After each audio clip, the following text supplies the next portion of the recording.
আর শান্তরে কি শুধু ফিল্ডিং এর জন্য লওয়া হয়েছে, না ক্যাপ্টেন্সি সে কিভাবে সাজাই?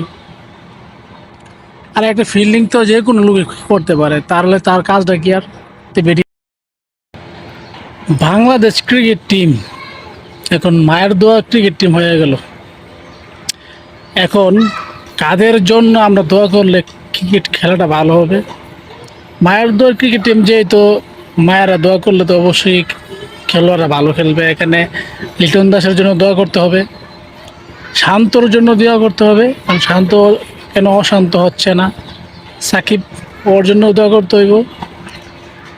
এখানে যেই সব প্লেয়ার আছে, সৌম্য সরকার, ওদের জন্য একটু বেশি করে দোয়া করতে হইব, কারণ আমাদের টিম এখন যেভাবে খেলতেছে মায়ের দোয়া ক্রিকেট টিম হয়ে গেছে।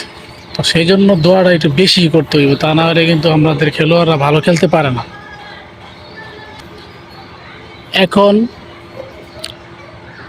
একটা ম্যাচ জিতলো আর একটা ম্যাচ হারলো, কারণ হারতে হারতে মানে আমাদের মন ভাইঙ্গা চুরমার করে দিতেছে।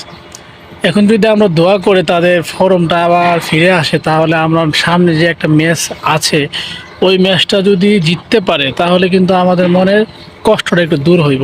আর বিশেষ করে যদি সেরা 8-এর মধ্যে উঠতে পারে, তাহলে আর একটু আমাদের মনে আনন্দটা জাগবো। আসলে যদি এরা, এইসব দল তো নতুন, নেপাল নেদারল্যান্ড একটু মোটামুটি চলে, তো এদেরকে থেকে আমার বাংলাদেশের টিমের অনুযায়ী এদের টিম তো একদম নতুন।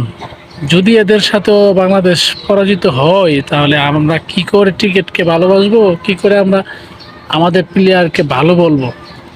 এটা হারুক সমস্যা নাই, কিন্তু ভালো হলে হারুক। যদি ভালোই না খেলতে পারে, তাহলে হারলেও তো এমনিতেই মেজাজ খারাপ হয়ে যায়, আবার খারাপ খেললে ম্যাচটা হারে। তো আমরা চাই ভালো খেলুক, তারপরে যদি হারে সমস্যা নেই, কারণ আমরা তো বুঝতে পারবো যে না, সবাই ভালো খেলছে, এটা আসলে দুর্ভাগ্য বিষয়। যদি খারাপ খেলে, এই যে আমাদের বোলিং লাইন খুব সুন্দর, মুস্তাফিজ বলেন, তাসকিন বলেন, রিশাদ বলেন, সবাই মানে বোলিং লাইন একদম পারফেক্ট, কিন্তু ব্যাটিং লাইনগুলা একদমই খারাপ। টপ অর্ডারে যারা আছে, ওপেনিং যারা ব্যাটসম্যান, আমার মনে হয় ওপেনিং চেঞ্জ করে নতুন কাউকে নামার। কিন্তু এই দাস মাস লয়া, সরকার মনকে লয়া টিমের মধ্যে একটা সব দাস আর সরকার দিয়ে বড়া কেন? এদেরকে লইতে হবে কেন? শান করতে গেলে 0 run, 3 run, 4 run. Sakibul Hasan একটা অলরাউন্ডার প্লেয়ার, 4 রান, 5 রান। তাহলে সৌম্য সরকার, এদেরকে তো আসলে মানে রাখার কি দরকার আছে? আমি মনে হয় না রাখাই ভালো, কারণ এরা ফিল্ডিংও করতে পারতেছে না, রানও করতে পারতেছে না। যদি এমন হতো যে হ্যাঁ, সে রান করতে পারে না, বল ভালো করছে, ঠিক আছে, সাকিবুল হাসান বল করে, কিন্তু শান্ত, সৌম্য, এদেরকে তো আসলে মনে করি যে এদেরকে ল হয় ব্যাটিংয়ের জন্য। তো এরা যদি ব্যাটিংই খারাপ করে, তাহলে তো তাদেরকে লোয়ার কোনো দরকারই নাই।